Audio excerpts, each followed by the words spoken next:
Hello students, अब हम start करने जा रहे हैं अपने second chapter redemption of preference shares का पार्ट 2। हमने अब तक रिडेम्पशन का मीनिंग, उससे रिलेटेड कंडीशंस और कुछ प्रैक्टिकल क्वेश्चंस स्टार्ट किए थे। तो आगे इसी सीरीज़ में आगे बढ़ते हुए अब थोड़े और क्वेश्चंस हम करने जा रहे हैं रिडेम्पशन के। अभी जो नेक्स्ट क्वेश्चन जिसके साथ हम शुरुआत करने जा रहे हैं आज के लेक्चर की, उसमें हम आपकी इलस्ट्रेशन नंबर 7 को डिस्कस करने जा रहे हैं। इस क्वेश्चन में कुछ डिफरेंट पॉइंट ये है कि यहाँ कुछ शेयर्स ऐसे हैं हमारे प्रेफरेंस शेयर्स जिन पे हमारी कॉल्स इन एरियर्स हैं। आप अपनी बैलेंस शीट में बहुत अच्छे से देख सकते हैं। अगर आप इस बैलेंस शीट को रिव्यू करें तो इसमें 20,000 equity shares of 10 each fully paid up दे रखे हैं, ये इक्विटी शेयर्स का नंबर है। Then 5,000 10% preference shares of 10 each fully called, 50,000 का amount less calls in arrears. तो ये नया पॉइंट है यहाँ पे। एंड कॉल्स इन एरियर्स कहा जा रहा है आपको ₹2 पर शेयर, और टोटल अमाउंट बैलेंस शीट में as you can see is given 1,000। तो अगर हम 1,000 को ₹2 से डिवाइड करें, इसका मतलब 500 शेयर्स ऐसे हैं जिन पे हमारी कॉल्स इन एरियर्स हैं। इसके अलावा हमें बैलेंस शीट में इक्विटी साइड के ऊपर, इक्विटी एंड लायबिलिटी साइड के ऊपर सिक्योरिटी प्रीमियम रिजर्व अकाउंट दे रखा है। 600 ऑलरेडी हमारे सिक्योरिटी प्रीमियम अकाउंट में पड़ा है। Surplus of statement of P&L में 75,000 पड़ा है। इसके अलावा क्रेडिटर्स की बात करते हैं। देन एसेट साइड पे सन्ड्री एसेट्स और कैश का बैलेंस आप देख पा रहे हैं। इस बैलेंस शीट के अलावा On the above date, preference shares were redeemed at a premium of 5%. हमें preference shares को redeem करने के लिए कहा जा रहा है, और वो भी प्रीमियम के ऊपर 5%। तो अगर आप अपनी बैलेंस शीट में से preference shares का नंबर चेकआउट करें तो आप देख सकते हैं कि 5,000 shares at the rate of 10 each, तो 50,000 का अमाउंट बना जो हमें रिडेम्पशन के लिए चाहिए होगा, प्लस हमने 5% प्रीमियम पे रिडेम्पशन करना है। It means we need ₹2,500 for premium too. For the same purpose, 3,000 new equity shares of ₹10 were issued at the premium of 5%. और हमने conditions में जाना था कि क्या क्या हमारे पास sources रहते हैं। या तो हम न्यू इशू से कर सकते हैं redemption, और या फिर हम अपने statement of profit and loss में जो बैलेंस पड़ा है उसमें से कर सकते हैं। एंड इस क्वेश्चन में जिक्र किया जा रहा है that for the same purpose 3,000 new equity shares of 10 were issued. इसका मतलब 30,000 रुपए के नए शेयर्स इशू किए जा रहे हैं और उन पे 5% प्रीमियम है। इट मीन्स 1,500 प्रीमियम हुआ। तो अगर हम इतने क्वेश्चन की स्टेटमेंट को पढ़ने के बाद इसका कंक्लूजन कुछ निकालना चाहें तो वो कुछ इस तरह से बनेगा। हमें रिडेम्पशन के लिए टोटल 50,000 अमाउंट चाहिए। न्यू इशू से हमने 30,000 रिकवर कर लिया। इट मीन्स रिमेनिंग 20,000 हम अपनी statement of profit and loss से लेंगे। दूसरी बात करते हैं प्रीमियम की बात, तो 2,500 रुपीज़ का प्रीमियम हमें टोटल रिक्वायर्ड है, जिसमें से 600 आपकी बैलेंस शीट में ऑलरेडी एग्जिस्टिंग अमाउंट पड़ा है। 1,500 रुपये हमें न्यू इशू से रिकवर हो पाए। It means we have arrangement of 2,100 premium. तो जो बचा हुआ 400 रुपया और चाहिए वो आप ले लेंगे अपने statement of profit and loss से। By this time we have discussed all the important points in this statement. तो चलिए अब स्टार्ट करते हैं अपनी सॉल्यूशन के साथ, एंट्रीज के साथ। तो सबसे पहले हम ट्रांजैक्शन करेंगे अपने नए शेयर्स को इशू करने की, और नए शेयर्स को इशू करने के लिए आपकी एंट्री बन जाएगी bank account debit to equity share application and allotment account. 31,500 के अमाउंट के साथ हमने ये एंट्री पोस्ट कर दी। नेक्स्ट एंट्री में हम इसमें से कैपिटल का हिस्सा कैपिटल में ट्रांसफ़र कर देंगे और सिक्योरिटी प्रीमियम का शेयर सिक्योरिटी प्रीमियम में ट्रांसफ़र कर दिया जाएगा।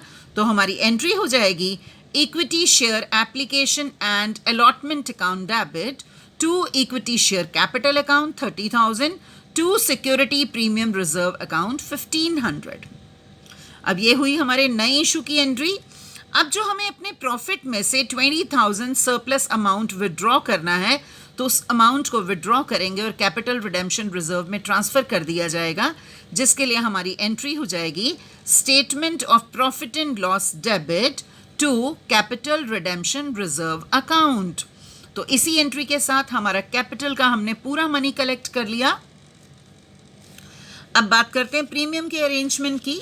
तो security premium reserve account debit, अब ये जो 2100 है इसमें 1500 रुपये वो शामिल हैं जो हमें नए इशू से मिले, एंड 600 वो शामिल हैं जो हमारी बैलेंस शीट में ऑलरेडी अवेलेबल अमाउंट था। बचे हुए 400 रुपये हमने statement of profit and loss से डेबिट कर लिए, तो हमारी एंट्री बन जाती है security premium reserve account debit 2100, statement of profit and loss debit 400 to premium on redemption account 2500। तो इसके साथ ही हमारी दोनों तरह की कैपिटल का अमाउंट भी और प्रीमियम के अमाउंट का भी टोटल अरेंजमेंट हो गया। अब हम अपनी रिडेम्पशन को ड्यू करने जा रहे हैं। तो रिडेम्पशन को ड्यू करने के टाइम एक खास बात का हमें ये ध्यान रखना है, हमारी रिडेम्पशन की एक इम्पॉर्टेंट कंडीशन थी कि जब भी हम रिडेम्पशन करेंगे हम अपने फुली पेड शेयर्स का ही रिडेम्पशन करेंगे।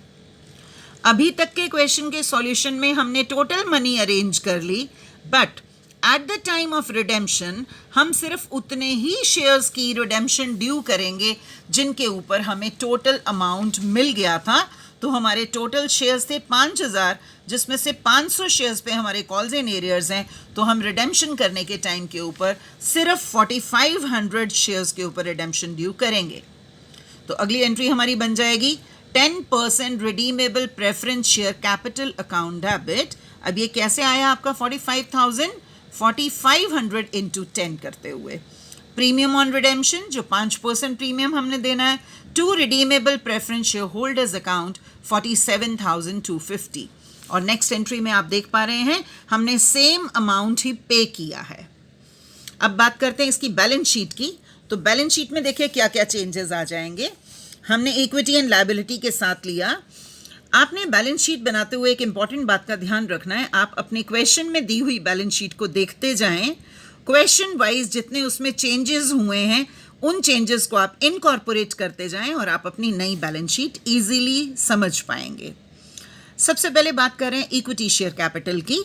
तो इक्विटी शेयर कैपिटल आप देख पा रहे हैं यहाँ पे हमारी हो गई 23,000।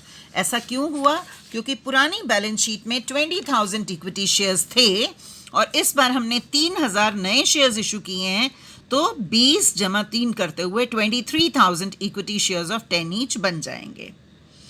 इसके अलावा 500 शेयर्स जिन पे हमारे कॉल्स एंड एरियर्स हैं, उन 500 शेयर्स के ऊपर हम पेमेंट्स फिलहाल नहीं करेंगे, तो इस अमाउंट को भी यहाँ कैपिटल में एज इट इज एग्जिस्ट करेगा, तो हम शो कर देंगे 510% preference shares of 10 each fully called 5,000 रुपये। लेकिन इसमें से एरियर्स माइनस कर देंगे जो हमें नहीं मिले, तो 4,000 रुपया हम बैलेंस शीट में बैलेंस कैपिटल दिखा देंगे जिनका हम रिडेम्पशन नहीं करने वाले।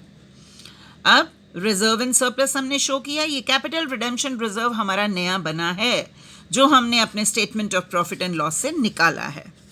इसके बाद आता है statement of profit and loss का बैलेंस। तो यहाँ आप देख पा रहे हैं कि बैलेंस कुछ चेंज हुआ है। कैसे हुई ये alteration?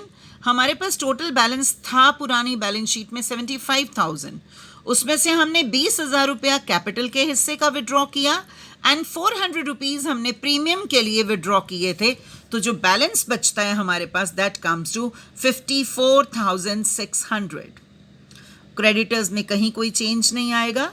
Premium on redemption of preference shares जो हमारे अभी पेंडिंग टू पे अमाउंट है, हमने वो अमाउंट यहाँ शो किया। इसके अलावा सन्ड्री एसेट्स, कैश। अब कैश में फिर से चेंजेस हुए। कैसे चेंजेस हुए? 1 लाख का हमारा ऑलरेडी बैलेंस था, हमने न्यू इशू किया जिससे 31,500 का अमाउंट हमारे पास आया एंड 47,250 हमने रिडेम्पशन के समय पे किया। तो जो बैलेंस आपके पास आ रहा है वो बैलेंस निकालते हुए हम बैलेंस शीट के टोटल्स मिलाएंगे और ये बन जाएगा टोटल हमारा 3,34,250।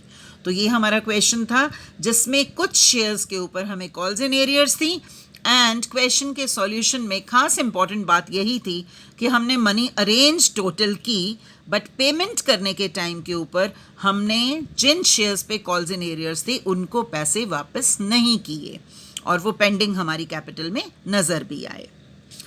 इसके साथ ही आगे चलते हैं। नेक्स्ट हमें टॉपिक ऐसा डिस्कस करना है जिसमें हमारे नेक्स्ट इलस्ट्रेशन नंबर 8 हम शुरू करने जा रहे हैं आपकी बुक के अकॉर्डिंगली, और इस इलस्ट्रेशन में एक खास बात ये रहेगी कि हमारे कुछ preference shares partly paid up हैं और हमारी कंडीशंस थी रिडेम्पशन की कि partly paid up preference shares को रिडीम नहीं किया जा सकता। तो इस क्वेश्चन में भी सेम वे हम इसके ट्रीटमेंट को समझने की कोशिश करेंगे। एंड अकाउंटिंग ट्रीटमेंट में भी हमने डिस्कस किया था कि जब भी हमारे preference shares partly paid up हैं तो सबसे पहले उन पे फाइनल कॉल मंगाई जाएगी, पैसा मंगाया जाएगा, उन्हें फुली पेड अप बनाया जाएगा और उसके बाद ही उनका रिडेम्पशन किया जाएगा। तो इस इलस्ट्रेशन में इस पॉइंट को हम समझने की कोशिश करेंगे कि अकाउंटिंग ट्रीटमेंट हम कैसे करने वाले हैं। शुरू करते हैं इलस्ट्रेशन नंबर 8 के साथ। Following is the balance sheet of x limited as on 31 March 2012। सबसे पहले इक्विटी एंड लायबिलिटी में इक्विटी शेयर्स का नंबर दिया है जिससे हमें खास कुछ नहीं करना है। इसका 20,000 equity shares of ₹10 each fully paid up. Then 5,000 10% preference shares of 10 each, 8 paid up. Now important point to consider is it is 8 paid up. It means ₹2 अभी हमारे फाइनल कॉल के और मंगाने वाले हैं, ₹2 more to be called. Then statement of profit and loss में ₹15,000 नजर आ रहे हैं हमें। इसके बाद चलिए एसेट साइड, क्रेडिटर्स हैं ₹20,000 के। एसेट साइड के ऊपर नजर आ रहा है हमें 1,75,000 की एसेट्स हैं, मशीनरी, इन्वेस्टमेंट्स और कैश का बैलेंस दिया है। The company decided to redeem preference shares at 8% premium. तो कंपनी रिडेम्पशन करने जा रही है प्रीमियम के ऊपर, 8% प्रीमियम पे हमने रिडेम्पशन करना है। हमारी टोटल प्रेफरेंस शेयर कैपिटल बताई हुई है हमें 5,000 के हिसाब से। जब ये फुली पेड होगी तो 50,000 की बन जाएगी और इसके ऊपर हम प्रीमियम पे करेंगे 8%। तो 50,000 के ऊपर 8% कितना बन जाएगा? ₹4,000। It means we need 50,000 capital amount and 4,000 premium amount in order to exercise our redemption of preference shares. In order to provide cash for redemption, all the investments were sold for 20,000. चाहे हमने अपनी investment को 20,000 में cell कर दिया, लेकिन इससे जो फंड्स रेज होंगे हम उनको यूज़ नहीं करेंगे। अगर आप अपने इन्वेस्टमेंट्स के बैलेंस को क्वेश्चन के साथ कंपेयर करें तो आप ये देख पाएंगे कि बैलेंस शीट में हमारी इन्वेस्टमेंट्स दिखाई जा रही थी 17,500 की, but we are able to sell these investments for 20,000। तो यू कैन सी कि हमें ₹2,500 का बेनिफिट हुआ है। इस बेनिफिट को हम statement of profit and loss में दर्ज कर लेंगे और इसका ज़रूरत पड़ने पर इस्तेमाल किया जाएगा। The company desires to issue minimum number of fresh equity shares at par. एक नई बात और कही गई है कि कंपनी को जितने नए शेयर्स की ज़रूरत होगी, तो हम कैलकुलेट करके देखेंगे कि हमें कितने पैसे की ज़रूरत है, उतने के अकॉर्डिंगली हम कंपनी नए शेयर्स इशू करेगी जो minimum number of fresh issue required होगा। Now let us start with the calculations of this question. तो सबसे पहले चेकआउट करते हैं। हमें टोटल अमाउंट रिक्वायर्ड था ₹50,000 कैपिटल के, ₹4,000 प्रीमियम के। अब एक बार चेकआउट करते हैं हमारे statement of profit and loss में कितना बैलेंस पड़ा है। तो आप देख पा रहे हैं कि हमारे पास बैलेंस अवेलेबल है ₹15,000। हमने अपनी इन्वेस्टमेंट्स को सेल आउट किया, उससे हमें बेनिफिट मिला 2,500 का। तो हम दोनों बैलेंसेस को ऐड करते हैं, ₹4,000 प्रीमियम के माइनस करते हैं। इसका मतलब जो अमाउंट हम यूटिलाइज कर पाएंगे अपने statement of profit and loss में से वो होगा ₹13,500, 13,500। अब हमें टोटल अमाउंट रिक्वायर्ड है 50,000। जो हम अमाउंट विड्रॉ करेंगे statement of profit and loss से, दैट इज 13,500। इसका मतलब कितने नए अमाउंट के हमें इक्विटी शेयर्स इशू करने हैं? So amount comes to 36,500।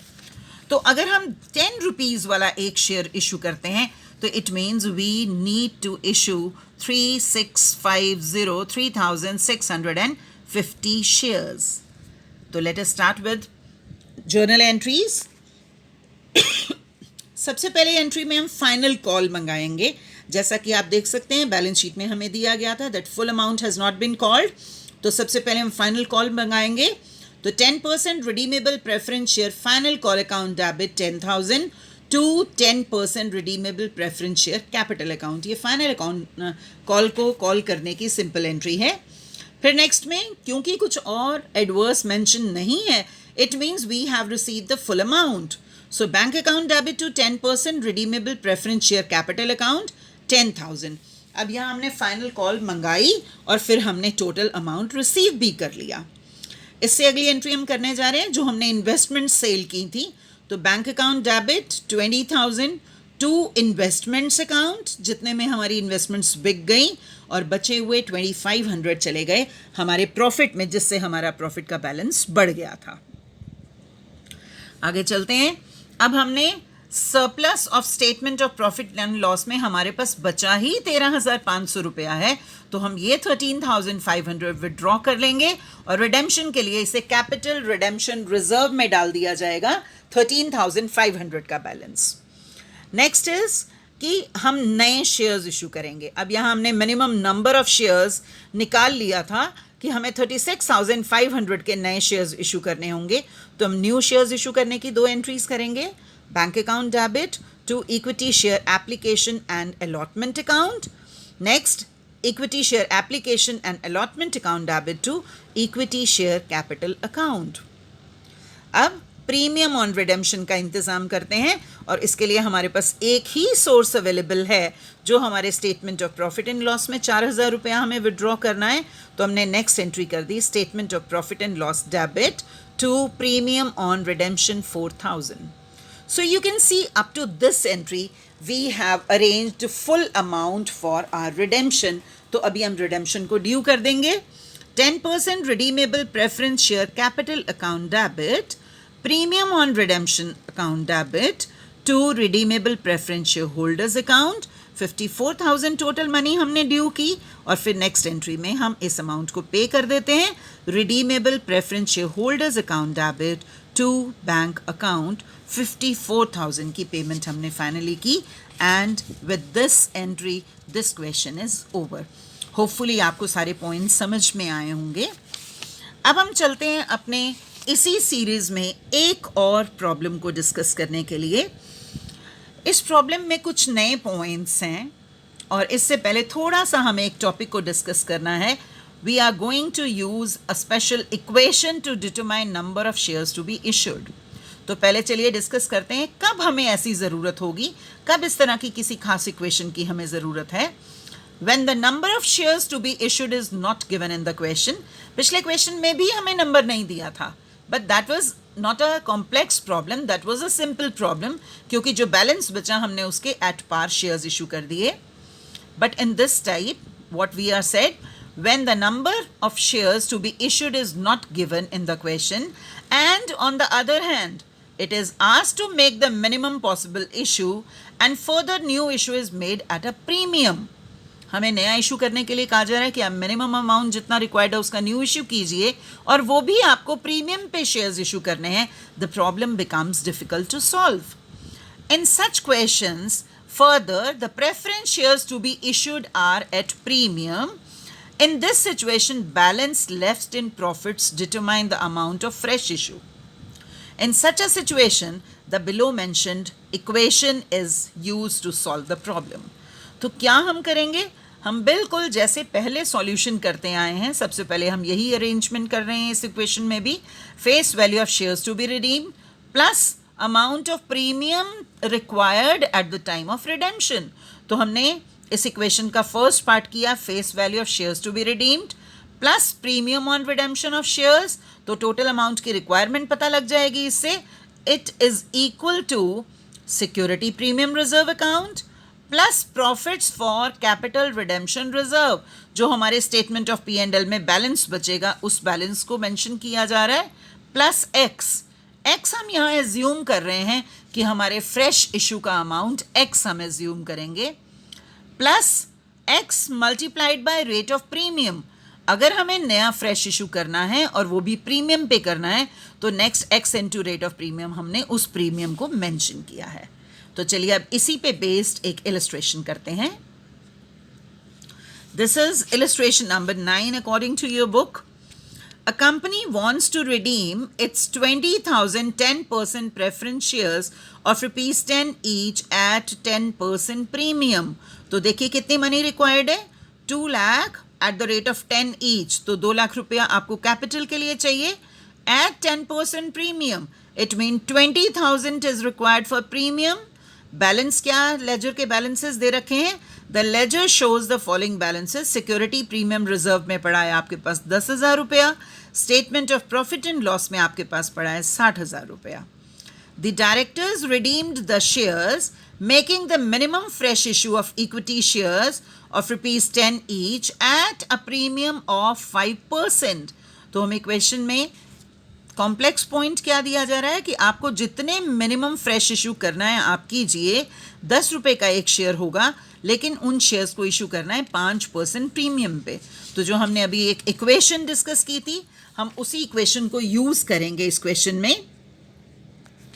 Late the amount of fresh issue be x. हमने नए शेयर्स जो इशू करने हैं उनके अमाउंट को एक्स एज्यूम कर लिया. अब हम अपनी इस इक्वेशन में पहले इक्वेशन लिख रहे हैं जिसमें अमाउंट ऑफ प्रीमियम का जो रेट है हम उसको मेंशन करेंगे और फिर इस इक्वेशन को सॉल्व करेंगे. Redeemable preference shares plus premium on redemption is equal to security premium amount available plus statement of profit and loss plus x into 5/100, क्योंकि 5% रेट है आपका प्रीमियम का. अब इस इक्वेशन में आप देख पा रहे हैं बहुत इजीली स्टेप्स में बताई गई हैं आपको कैलकुलेशंस. हमने रिडीमेबल प्रेफरेंस शेयर्स में 2 लाख फिल किया, premium on redemption 20,000 is equal to security premium में 10,000 रुपया पड़ा है, statement of profit and loss में 60,000 पड़ा है, plus x plus 5/100 into x. जब आप इस सारी इक्वेशन को सॉल्व करते हैं, आपके सामने सारे स्टेप्स इलेबोरेट किए गए हैं, तो आपको x की वैल्यू मिल रही है 1,42,857.14. And all of us know very well कि हम कभी भी शेयर्स को फ्रैक्शंस में इशू नहीं कर सकते. तो हम अपनी इस प्रॉब्लम को सॉर्ट आउट करने के लिए, क्योंकि हमारी लास्ट 3 फिगर्स दी जा रही हैं 857, तो हम इसको राउंड ऑफ करेंगे और राउंडिंग ऑफ करने के बाद हमारे पास अमाउंट बन जाएगा 1,42,860. तो अगर हम 10 रुपीज़ का एक शेयर करते हैं तो नंबर ऑफ शेयर्स हमारे पास बन जाता है 14,286 शेयर्स और 14,286 शेयर्स. साथ ही सिक्योरिटी प्रीमियम की भी बात कर लेते हैं. तो सिक्योरिटी प्रीमियम इस अमाउंट के ऊपर टोटल बन जाएगा. जब आप टोटल अमाउंट को मल्टीप्लाई करेंगे 142,860 इंटू 5%, तो ये टोटल अमाउंट आ जाएगा 7,140.